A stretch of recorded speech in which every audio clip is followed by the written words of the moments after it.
Mr. Vice President, great to see you. Good morning. Thank you for First of all, congratulations. All right, has it sunk in yet? Hillbilly elegy. Yep. Now the Vice President of the United States of America. Yeah, it's kind of crazy. No, it hasn't sunk in. And, I joke that I took 2 wrong turns and I ended up, a hallway down from the Oval Office. And it's just an incredible thing. The first time I'd ever actually been to the Oval Office was with President Trump as his vice president last Tuesday. Never been there. Had never been to the Oval Office. Wow. And, he always talks about, you have these executives, foreign heads of state. The Oval Office just has a particular power, and I certainly felt it. And it was just amazing to stand in that room. And I remember at the time thinking, I wish that I had something profound to say. And I just stood in there saying, wow, this is crazy. Right? No, I had the same experience when I went in. President Bush was in office at the time, and I remember I thought it was surreal. I was like, is that really him? Yeah. And it is a special place. And then, of course, Trump has his little red button, which next to him, which is not the red button. Which he screwed with me about that, actually. Did he really? Yeah, no, so we're just mid-conversation. I think we were with Senator Thune and Speaker Johnson, and he has this sort of beautiful, ornate wooden box on his desk with a red button, and he presses it. Yeah. And he just kind of looks over at me, and I'm like, sir, is that did something bad just happen? Yeah. And he's like, no, I just ordered a Diet Coke. That's what it is. It's the Diet Coke red button, and it comes running in. Then he'll ask you, would you like one? Yeah, exactly. I've known President Trump for over 30 years. Sure. I've had a close relationship with him in all those years. And he and I, when he was going to run, thinking about running, we had arguments for hours deep into the night about, I said, I'm not voting for you if you're not a conservative. Mm-hmm. You really are now getting to know him very well. Sure. What have you learned about him? Well, it's interesting. One, I've learned that he has the most interesting decision-making process of any person I've ever met. And I think it's what makes him such an effective leader, is that when he actually is thinking about doing something, he doesn't just ask, like, his closest advisor or some policy person. If it's going to affect a business, he'll call the business's CEOs. He'll go and try to talk to the workers. He tries to take inputs from everywhere, and I think it's one of the reasons why he's so in tune with where the American people actually are. But it's also, I think, one of the geniuses of the way that he makes decisions is that he actually tries to talk to everybody. And that's something, honestly, I could write a book just about the way that he gathers information from all sources. Wow. And it's very unusual. I mean, in Washington, most politicians, if it's a national security issue, they'll talk to their national security person and maybe, somebody else in their office. If it's a business issue, maybe they'll talk to a CEO. The president talks to everybody, and that's a very, very profound thing about the way that he actually operates in Washington. I would describe him as a force of nature, and there's nobody else like him. Yes. And I think in many ways he's misunderstood as well, because I know the personal side of him and I know the business side of him. And as we've seen hundreds and hundreds of executive actions, and you've been here barely a little over a week now. Yeah. Speed of light. It's speed of light. We've, I think, accomplished, honestly, more in 8 days than the entire Biden administration accomplished in 4 years. And of course, the things that we're accomplishing are actually good things, and the things they were accomplishing were mostly bad things. But the president has incredible energy. I mean, this is something you hear other people say about him, and it's hard to really appreciate it until you're up close and personal. I don't know how much he sleeps or if he ever really sleeps. I mean, you'll get phone calls from him. I can answer that. Okay. He doesn't sleep a lot. You'll get phone calls at 1 in the morning, and he'll just, he'll talk about policy, and he'll talk about your family, and he just, there's something incredibly energetic about him, but you sort of need that, actually. The federal government has become so sprawling, and the bureaucracy is so unresponsive to what the president actually wants to do, that you kind of need somebody in there who's constantly on. It's all gas, no brakes. That's certainly what we've seen in the last, 8 days. I think it's what we'll see for the next 4 years. When you look at, for example, the 2 biggest issues in this campaign, immigration and the economy. Sure. And because that's impacting the people in Ohio. Of course. Right? Yeah. That's impacting their life hard. And that's a lot of Americans have been really hurt. There was a study that came out, like 56% of Americans can't withstand a $1,000 emergency. Sure. It would be devastating for them. That scares me. I've been there. I've lived there. I know you've been there. Of course. Not fun. Not where you want to be. Not fun at all. And when I think of you know, the issue of immigration in particular, I'm looking at, we have known terrorists in this country. Yes, we we have do. known cartel members, known gang members. We have known murderers, rapists. And I'm watching the reaction of the left and the left-wing media and the Democrats. And, you know, we're back to Nazi fascists, Hitler, Stalin, Mussolini. And I'm like, what part of these other people are you missing? No, it's totally crazy, Sean.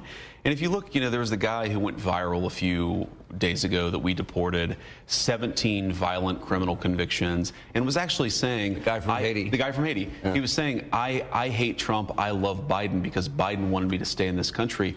Is there a better endorsement of Donald J. Trump that a violent criminal who shouldn't be in this country doesn't like him because Donald Trump is actually enforcing the immigration laws of this country? And it's everywhere, Sean. It affects everybody from all walks of life.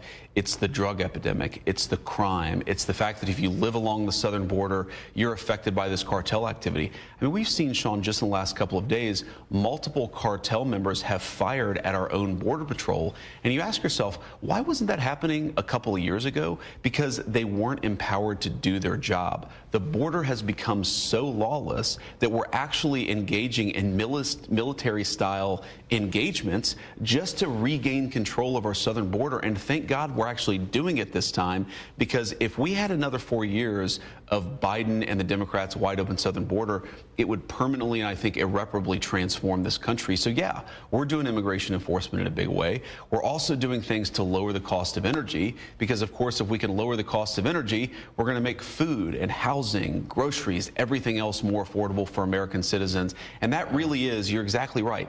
That is the two prongs of the Trump agenda. We want to create more prosperity and we want to create more security, and we're doing a lot. We're going to do a lot more. I want to ask about the economy in a second, but we saw Tom Homan. I mean, I don't think there's anyone Talk more... about a force of nature. Yeah.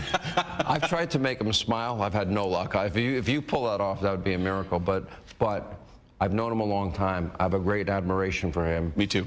And almost 10,000 deportations, and some of the toughest criminals. Kristi Noem out on that ICE raid in New York yesterday. She was on TV with us last night. Amazing. 10,000 in a week. The president is looking for, what, 1,800 a day? That's right. And, you know, that's a pretty ambitious goal. It's ambitious, but you need a leader who sets ambitious goals and actually holds people to meeting those goals. If you think we've got 20+ million illegal aliens in this country, we have got to get these people out of our country and regain control of our own border. And it's not just the people that we're deporting. If you look at the number of illegal entries on January the 19th, the last day of the Democrats' administration, I believe the number was north of 1,300 illegal entries. 5 days later, we had already cut that by more than 60%, and I guarantee we're going to cut it even further. Policy matters. Elections have consequences, and President Trump ran explicitly on regaining control of the border and redelivering American prosperity. That's exactly what we're doing. And it is funny, Sean, to hear the media and the Democrats howl about this and say, well, you know, this is bad, this is terrible, you know, this is, like you said, fascist, Nazi, blah, blah, blah, blah, blah. The president promised the American people he was going to do this. They gave him a mandate, so now he's doing it. That's how democratic politics in this country works, and thank God for that. If I was in your position or President Trump's position, and I never will be, let's be clear, but if I was, I think what would keep me up at night is the fact that we have known terrorists in the country. Sure. And we have murderers in the country, and rapists, and violent criminals, cartels, and gang members, as I said. I'm worried about an attack on the homeland, Mr. Vice President. How worried are you? Well, look, I am worried, Sean, because we were given a country with hundreds, maybe thousands, maybe more of known terrorists that are in the United States of America thanks to the open borders of the last administration. So it's our job to worry about it so that hopefully we can prevent that attack. So it's something that does keep us up at night. It's something that the government is working on very aggressively.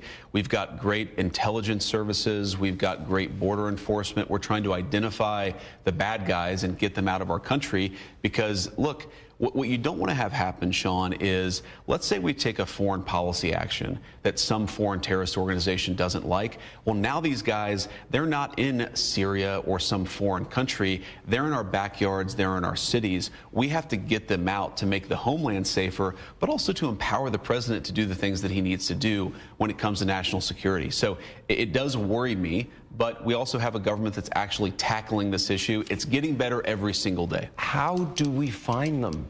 I mean, you have known terrorists, but you don't know where they are. Known cartel members, but you don't know where they are. Well, it's crazy, Sean. Sometimes you're right. We don't know where they are. Sometimes we actually do. And that's one of the craziest things of the last week, just for me. You ask what is shocking to me, it's that many of these violent criminals, we knew their addresses, we knew their names, we just needed to send somebody to go to their house and get them the hell out of the country. That really should shock the American people. We've known where they are? Exactly. And we've known they've had terror ties? We've known at least that they had violent criminal backgrounds, and we haven't done anything until about 8 days ago when Donald Trump became the president of the United States again. It really should shock the conscience of the American people. One of the things you heard on the campaign trail, one of the criticisms of me and of the president was, well, yes, we have 20 million illegal aliens. We have, close to 1 million violent criminal illegal aliens, and we don't know where they are. It turns out we actually do know where a lot of them are. We just haven't had immigration enforcement, and that's what's changed so radically. That actually gives me hope that we can protect the homeland, because I would imagine if you're a terrorist and you're in our country, you're not here to pursue a better life for you and your children. Right. Yeah. You're here to plot, plan, scheme the next attack on our homeland. And I lived through 9/11. I don't want to live through